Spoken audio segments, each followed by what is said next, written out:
جنات کی سرکشیاں۔ جیسے جیسے ان جنات کی اولاد بڑھتی گئی ان میں سرکشی کا عنصر بھی بڑھنے لگا اور آپس میں لڑائی جھگڑے اور اختلافات ہونے لگے۔ جنات کی نسل جب لاکھ سے تجاوز کر گئی تو ان میں کئی قبائل بن گئے۔ جب نسلیں ترقی کرنے لگتی ہیں تو خود سری اور سرکشی بھی جنم لیتی ہے۔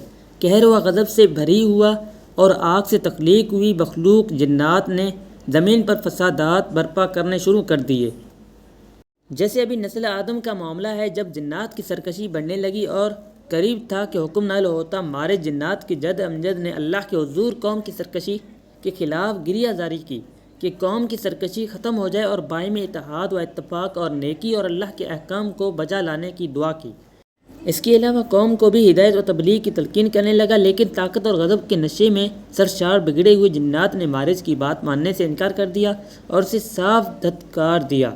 پھر اللہ نے بنو مارج کو، جو نیک اور رحم دل اور اللہ کے اطاعت گزار اور فرمانبردار جنات تھے، کو سرکشیوں کے خلاف جنگ کا حکم دے دیا۔ یہ لڑائیاں بہت عرصہ تک چلتی رہیں اور بالآخر حق کی فتح ہوئی۔ بہت سے سرکش اور گمراہ جنات کو قتل جلا کر راکھ کر دیا گیا اور بہت سوں کو دور دراز جزیروں اور زمین میں قید کر دیا گیا، اور زمین پر ایک بار پھر سے اللہ کا حکم چلنے لگا، اور زمین جو جنات کی سرکشی اور فسادات سے عاجز آئی ہوئی تھی، ایک بار خوشحال ہو گئی۔ زمین پر ایک بار پھر نیک اور برگزیدہ و فرمانبردار حکم الہی بجا لانے والے جنات ہی رہ گئے۔ کچھ عرصہ آرام و سکون سے گزارا، لیکن کچھ عرصہ بعد جو سرکش جنات بچ گئے تھے اور پہاڑوں، جزیروں اور زمین کی تہوں میں چھپ گئے تھے، دوبارہ واپس آئے۔ کچھ عرصہ تک تو انہوں نے دکھاوے کی نیکی اور فرمانبرداری کی زندگی گزاری، لیکن کفر، گمراہی اور سرکشی ان کی رگ رگ میں بھری تھی، لہٰذا انہوں نے دوبارہ وہی کام کرنا شروع کر دیا۔ اب کی بار انہوں نے طاقت اور غیظ و غضب سے بھرے قبائل کو ایک دوسرے کے خلاف کرنا اور بھڑکانا شروع کر دیا۔ لاش کے وہ جنات بڑے متقی اور پرہیزگار تھے، لیکن ہوا اور آگ سے بنی یہ مخلوق بہت جلد بھڑک اٹھنے والوں میں سے تھی۔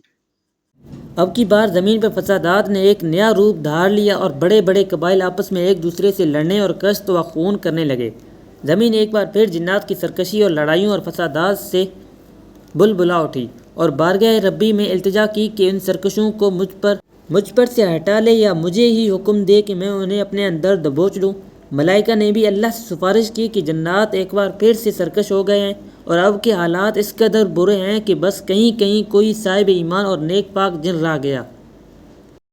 جو زیادہ صالح ہیں وہ آسمان پر آباد ہو گئے ہیں۔ زمین والوں کی نافرمانیوں اور سرکشیوں سے عاجز آ کے جنات میں جو جتنا صالح اور نیک ہوتا، وہ بحکم ربی پہلے، دوسرے اور تیسرے آسمان تک آ سکتا تھا، تاکہ ملائکہ سے تعلیم اور حکم خداوندی سیکھ سکیں اور انہیں اپنی قوم تک پہنچائیں۔ اللہ تعالیٰ کی رحمت ہمیشہ سے اس کے غضب پر حاوی رہی ہے۔ خالق کائنات نے سرکش جنات کی رہبری اور رہنمائی کے لیے ان میں سے نیک لوگوں کو انہیں ہدایت کی طرف بلانے کا کام سونپا، نبی بنایا۔ اس امر میں سے سب سے پہلے ایک بڑے نیک زاہد و عابد جن چلپا نیز کو منتخب کیا گیا، گویا کہ وہ بھی اپنی قوم کی نافرمانیوں اور کوتاہیوں و سرکشیوں سے عاجز آیا ہوا اور بیزار تھا، لیکن حکم ربی کے آگے اس نے سر جھکا دیا اور قوم کو واعظ و تبلیغ کرنے لگا اور انہیں حکم الہی کی طرف بلایا، لیکن سرکش قوم نہ مانی بلکہ نبی اللہ کو شہید بھی کر دیا۔ چلپا نیز کے بعد ایک اور نیک بزرگ جن بلیکا، جو کہ بہت نیک اور زاہد و عابد ہونے کے ساتھ بادشاہت بھی رکھتے تھے، کو یہ کام سونپا گیا۔ ان کا دور اچھا گزرا۔ جو لوگ تبلیغ و تعلیم سے راہ راست پر آنے والے تھے انہیں تبلیغ سے، اور جو نہ ماننے والے گمراہ و سرکش تھے انہیں جنگ سے زیر کیا گیا، اور اس طرح پھر سے حکم الہی عام ہوا ان کی وفات۔ اور اسی طرح 800 سے زائد نبی مبعوث ہوئے جو قوم کو سمجھانے اور اللہ کی طرف بلانے کا کام کرتے رہے۔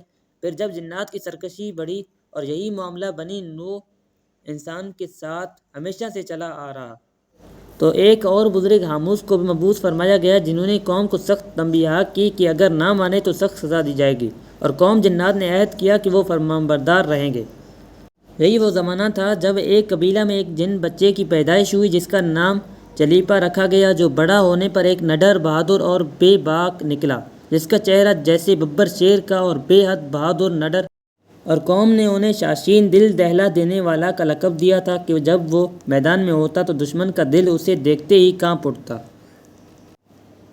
اور ایک دوسرے قبیلہ میں نبلیس نامی جنی پیدا ہوئی، جو قوم جنات کی سب سے زیادہ طاقتور مادہ تھی کہ کئی 100 کا مقابلہ کر سکتی تھی۔ ان کے چہرے کی ساخت جیسے مادہ بھیڑیے کا چہرہ ہوتا ہے، واضح رہے کہ جنات کی شکلیں مختلف ہوتی یا ہو سکتی ہیں، اور یہی ان کی پہچان اور اوپر بیان کی گئی ہے کہ وہ کسی بھی صورت میں متشکل ہو سکتے ہیں۔ ان دونوں کے بارے مشہور تھا کہ جس قوم میں چلیپا اور نبلیس ہوں وہ کبھی ہار نہیں سکتی، کوئی قوم ان کا مقابلہ نہیں کر سکتی۔